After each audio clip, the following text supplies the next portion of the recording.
Hello, welcome to Mid-Maryland Votes. I am your host, Mark Flynn. With me is my co-host, Ethan Lowen, and our guest, Jeremy Tyndall. So we are here to discuss some events tonight that have been going on in the news, the politics and policies that affect the voters of the Mid-Maryland area. That's Carroll, Frederick, and Washington County.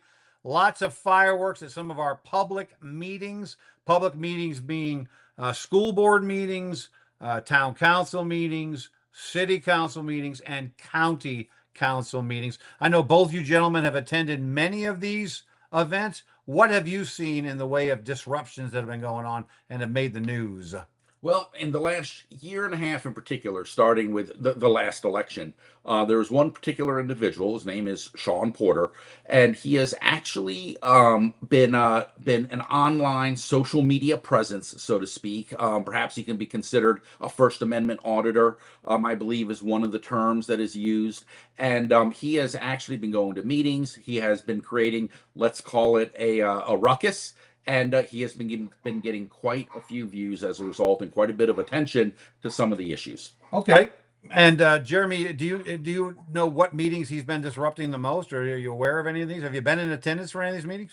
Yeah, I've been at some of the commissioners' meeting. I like to use the term for him, activist slash protagonist, because he generally has something in the back of his mind that he is fighting for or fighting towards or something like that.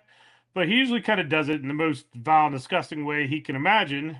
And it's all about, to him, I assume it's mostly about getting a wider viewership for whatever cause it is. But the problem is sometimes that cause gets lost because people just hear the rhetoric that's coming out of his mouth, and any actual cause that he's trying to take up for is lost.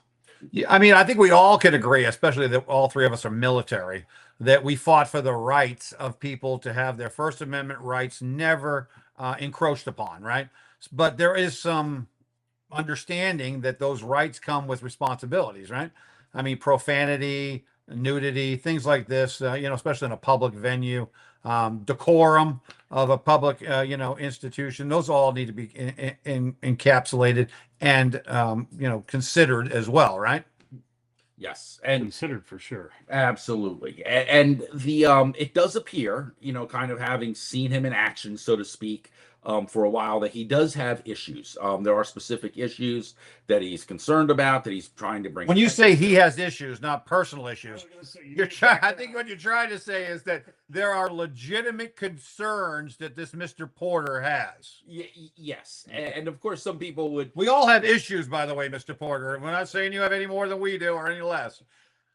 But yes, there definitely seems to be a political perspective that he has. There are issues that he cares about.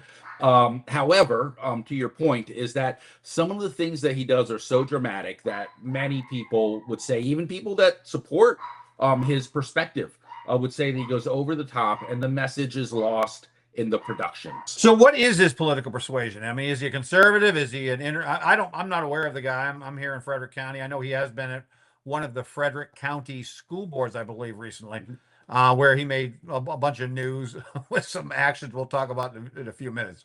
I would say it's fair to say that I don't know his specific political leanings, but I know one of the big fights he had that brought him to start going to meetings here in Washington County was issues with, I think he would word it as a overly left-leaning school board. Okay. So he's more center or right. We don't really know either one. I'm not sure he's come out with as a Republican or a Democrat or whatever. Doesn't really matter. He's fighting for First Amendment rights, at least to him, in his mind. That's what he's fighting for, right? And he has the right to express himself and to express his views in a political setting, I think. I know that there is some litigation going on with him, which we really can't talk about, that specific litigation. However, what we can talk about is this. His disruption of these meetings. Is it generally something that is positive or negative in your opinions? So I get a lot of guff, or I get a lot of people that think that I'm like deep in bed with Sean Porter, or that I'm a big, strong Sean Porter supporter, but I don't really care what his opinion is. My main thing is the government should not be able to shut down speech. If the government can get away with trespassing somebody from a public meeting, although that is guaranteed by law and stuff like that, because they're being too far outrageous or whatever, however you want to classify it, then maybe next time they go after somebody's speech, it might just be somebody that's not as outrageous but disagrees with their point of view. So it really doesn't matter to me what he's saying. I meet with people of all different backgrounds. I've had meetings with people on the left, the right. I've met with Sean Porter before. Doesn't mean I agree with all these people, and you just have the right to air those grievances, whatever they may be. Although I wish it would be done a little bit nicer, or a lot nicer. Yes, and I do think that the larger point is, what are the values that we are trying to protect as a nation, that we hold dear, that even in difficult circumstances we are going to stay hold of. Now, I will say in his particular case, the first time that I became aware of him, I was at a meeting at a school board, and the specific issue was violence in the schools that was affecting one of his family members, and it actually was quite egregious what he was describing, and there were so many views that he ended up getting, that someone at the meeting who spoke to me several months later, we were just talking, said that a family member of theirs in a totally different state, completely different part of the country, actually called them up and said, "Hey, I just saw you on a clip on social media with this guy that was yelling some crazy stuff at a school board." So these things definitely have reach. They definitely have some degree of an impact, whether it's constructive. The amount of how it influences things, that of course is up to debate. That's what we're trying to figure out. And I really think that that's why he does it as outrageous as the way he does it, because when he started going to the school board because he was having some issues with his son in the schools, from my understanding, he started out being rather calm and nobody was listening. And so he started ramping things up more and more and more, and then got more views, got more reach, got more attention, which brought more heat against the school board. And so I think he found that for his purposes as a valuable tool. My thing is, if you don't give him the opportunity to get outrageous, if you actually just kind of listen to him, he won't be as outrageous. He won't get the reach. But the way it's being handled here locally is giving him actually more reach, more attention, which is what he wants, and therefore he's kind of winning. Yeah, but I can definitely understand the side of the school board or the committees or whatever meeting he's going to, the commissioners or whatever. They have a business agenda. They got to have an agenda. They have to get through some business. Everybody wants to go home to their families, right? Most of the commissioners and school board members are full-time employed somewhere else. So this is an evening usually. And it's usually, they want to get back to their family. So, listening to a First Amendment auditor for a long period of time or disrupt a meeting just means that I'm going to have to be there longer trying to do the business of the government, and not get to my family. So I can definitely understand the side of the people who are just trying to conduct business. Yeah, and since they've actually been enforcing fairly across the board the 3-minute time limit, I don't believe he's gone past that. Now, at the beginning, he would go past that, because the problem at the beginning was if they had a favorable speaker up there that they wanted to hear from, they would get to the end of their 3-minute time limit, and that person would be allowed to continue on.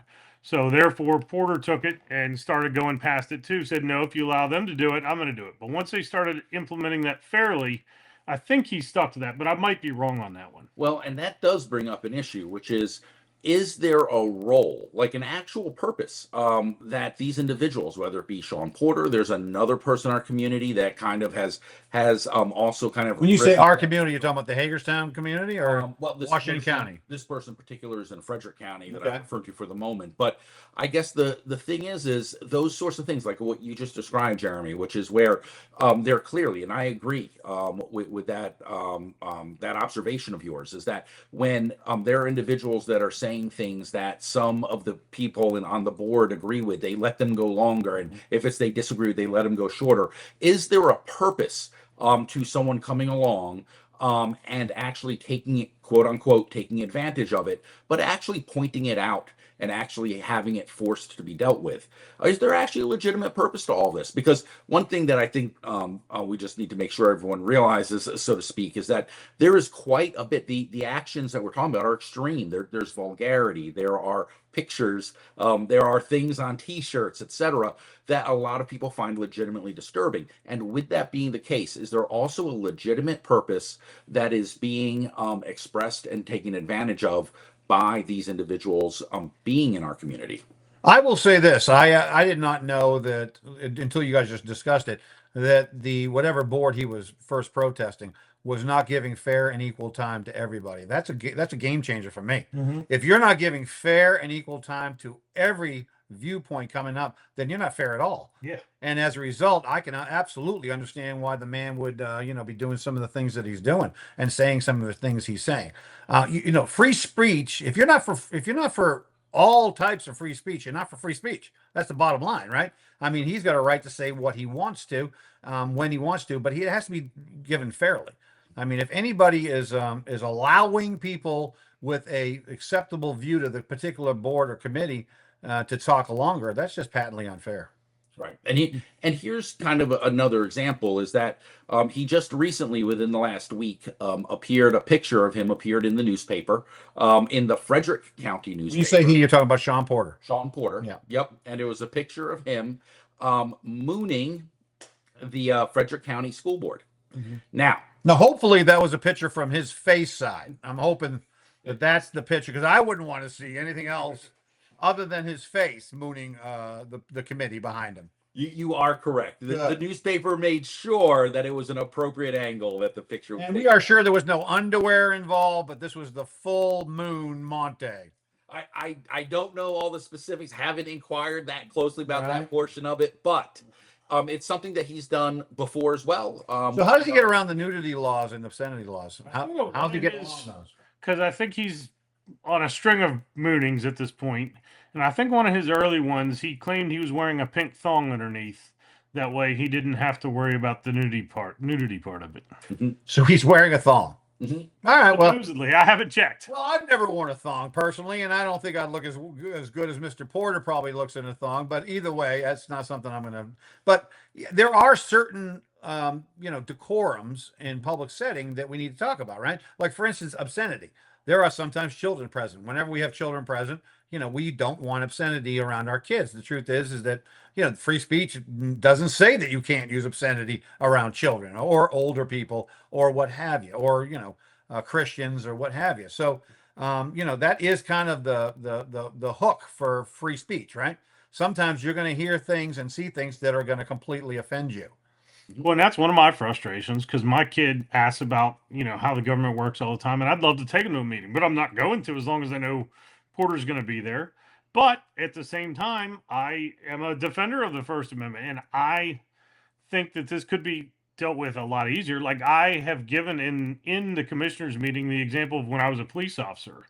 You were required to de-escalate things, and if I happen to pull up in a police car in my full uniform and I'm walking into a 7-Eleven to get a cup of coffee or something, and there's some kids outside doing whatever they're doing, hanging out in the parking lot, and I walk past and they yell "F the police" or something like that, the proper move at that point is not to walk up to the kids and be like, "What'd you say to me?"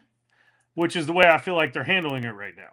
The proper move is to just keep walking on into 7-Eleven, go about your business, and ignore the issue. And I feel like they haven't given that enough of a chance yet. And I would play devil's advocate for a moment. I would say that there is that there very well could be a greater purpose that's at play here. So what I mean by that is, when you say devil's advocate, you're talking about advocating for Mr. Porter. Yes, absolutely. He's not a devil, by the way. He's just a man who thinks that he needs to be a First Amendment auditor, and I'm okay with that. But go ahead. Now, using someone else as an example, is that one of the current school board members for Washington County, before she was a school board member, she was a parent who was concerned about the sexualized library books that were in our public school libraries. Yes. Yep. And what she did is she actually read from the books, just went to a school board meeting, quoted the books. Many people were offended. Of course, her point was that, wait a second, here you are adults, and here we are in an adult setting, and you are highly offended by this, but this is what is being put in front of children to have access to it on a daily basis. Now, what happened is that the question then becomes, did she do the right thing by essentially taking the what is being done, so to speak, behind the scenes, right, where these children were having access to this information, this pornography, and the community did not know about it. And so, in order to educate the community, she actually did something that on the surface is completely inappropriate, but actually brings forth and says, wait a second, this is what our children are dealing with, that being this much in their face. Is this really what we want? And in her particular case, the community then elected her to the school board. So I think that judgment is made there. But the point being is, if you look at what other people have done in that vein, including Sean Porter, are they serving that purpose? That's a good point. I think that they are. For me, they are. I know that my leanings are towards not having pornography and the school libraries for young kids. It's ridiculous.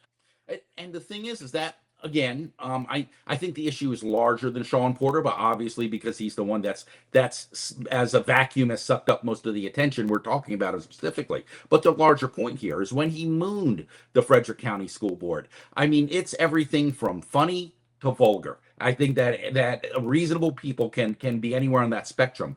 But what his point was as well is that, wait a second, the inappropriateness of me pulling down my pants and Jeremy, I guess, as you said, having a pink thong, the inappropriateness of that, the ridiculous of that is the same level of inappropriateness of saying to a child, without the parents' even knowledge, but saying to a child during the school day, perhaps you're not really a boy, or perhaps you're not really a girl. And that was his point. True or false, regardless of what your take is on that issue. But his point is this is happening behind the scenes. It is being quote unquote hidden, whether intentionally or not. But it's not that what public are not aware of it, and now he's making the public aware of it, especially when these actions or stunts, regardless of your take on it, are getting hundreds of thousands and sometimes millions of views. For me, the issue is even bigger than that. I know you said that was your larger issue, but for me, the issue, I don't care who it is. I know right this second we're talking about Porter, but I don't care if it's a hardcore Democrat, Republican, auditor, protagonist, activist, whoever it is. What's more concerning to me is the actions that our local government has taken and the tax dollars that they've spent to try and shut this down. There have been protective orders filed that got thrown out. There's currently a 6-month trespass order that's filled out. But the trespass order, if you just follow a little bit about the law, the trespass order is very vague. It doesn't have an actual address. It says you are to stay away from commissioners' meetings. Well, if you look at the trespassing laws in Maryland and case law, it says any trespassing letter must state a specific location that somebody's, so they're trying to use it. If they switch to from this location to that location, it still stands. But then the Open Meetings Act also guarantees every citizen the right to appear in person to these open meetings. If it's open to the public, every citizen's supposed to be allowed. So I don't get how it's able to be upheld. And then you talk about private money, public money supposedly being used to fund a private lawsuit.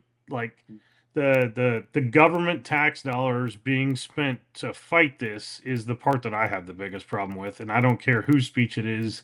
That is the problem I have. If government officials are using the county or state lawyers to go after Porter, then they are absolutely in the wrong, and they are violating the Open Meetings Act. Just a disclaimer: I am not claiming that they are using county funds to do this.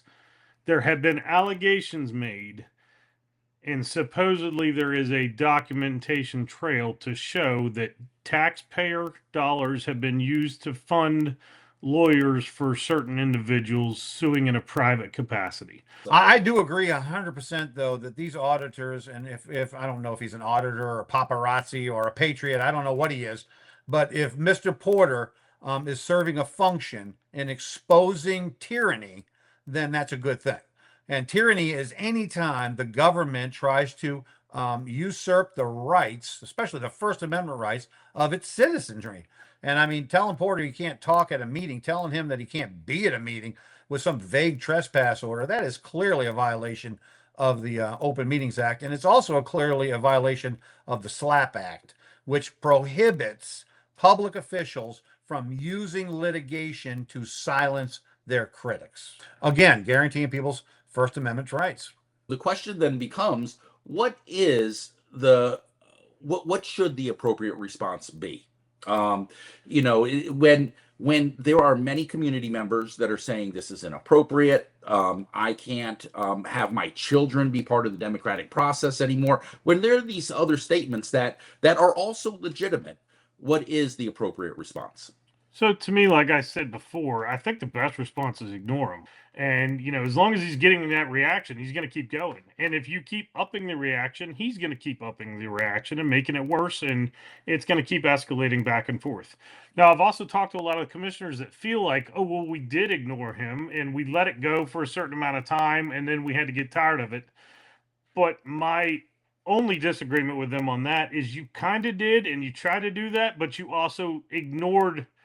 You lost the thesis of the argument he was making at the time, because he was arguing about the school board. And one of the conversations I have had with the guy, he mentioned at a point that on October 8th, he was going to claim victory because in his mind, and I'm not saying he didn't have a big part of this, he probably did, but in his mind, the reason the school board all got voted out and got new people brought in is because of his activism or work, or however he wants to classify it. And so he went on October 8th to the commissioner meeting basically to declare victory, and he did not plan, according to him, on ever going again. That same meeting is when they tried to introduce new rules of decorum, which he felt was a personal attack against him and his First Amendment rights. So they gave him a whole new battle. So supposedly, had they let it go for another week or two, he'd have been gone and it would have been over and done with. But it just keeps escalating since then. All right. Well, hey, this has been a great episode. We've talked about social activism. We have talked about First Amendment auditors, whether they are Patriots or Paparazzi. We really don't know. We're going to have to let our public make that determination. Thanks for joining us. This has been Mark. And Ethan. And Jeremy. And we will see you on the next episode of Mid-Maryland Votes. Hey, if you like us, if you enjoyed us, smash that like and follow button. We also have a YouTube channel called Mid-Maryland Votes. Go ahead and go see us over there and give us a big like and follow. Thanks for following us. Take care. Have a great night.